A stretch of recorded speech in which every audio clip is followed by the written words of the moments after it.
By the time he understood he was the last writer on Earth, language itself had already begun to die. Not spoken language, that still existed everywhere.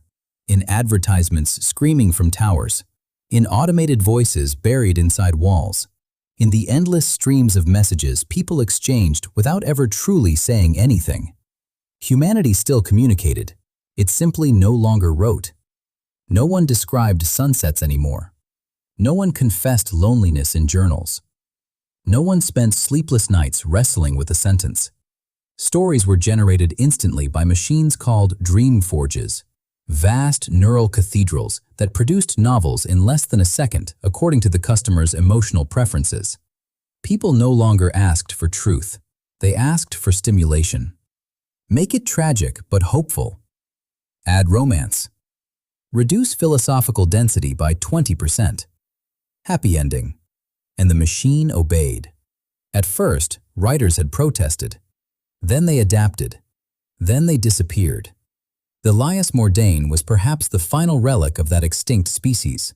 He lived alone in the ruins of an abandoned coastal city where seawater crawled through underground stations and fog devoured entire streets before dawn. In his apartment, among towers of yellowing books and mold-covered manuscripts, there remained one object considered almost mythological now: a typewriter. The machine sat near the window like a sacred fossil.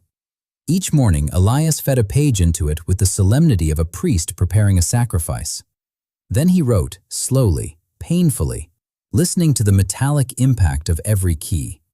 Most days he wrote only one sentence, sometimes none. Outside, drones crossed the skies carrying entertainment capsules to citizens plugged permanently into immersion chambers. Nobody looked upward anymore. Nobody walked without augmented overlays replacing reality with brighter versions of itself. Reality had become unbearable without filters. Yet Elias continued writing reality exactly as it was. Rotting, cold, human. One evening there came a knock at his door. Not an electronic chime, not a digital authorization request, an actual knock. He froze. Nobody knocked anymore. He opened the door. A young woman stood in the corridor, holding a notebook against her chest. Not a tablet, a notebook. "Are you the writer?" she asked. Elias stared at her as if she had emerged from another century. "Who told you that word?" "My grandmother," the girl whispered. "She said there was once a man who still made stories without asking machines for permission." Behind her, the corridor lights flickered weakly. The girl extended the notebook toward him. "Can you teach me?" For the first time in many years, Elias felt fear.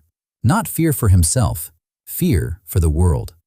Because civilizations do not truly collapse when buildings fall or governments disappear.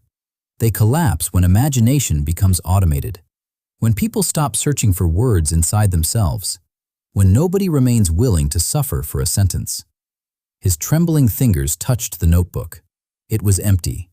And emptiness, Elias suddenly realized, was the most powerful thing left in the world.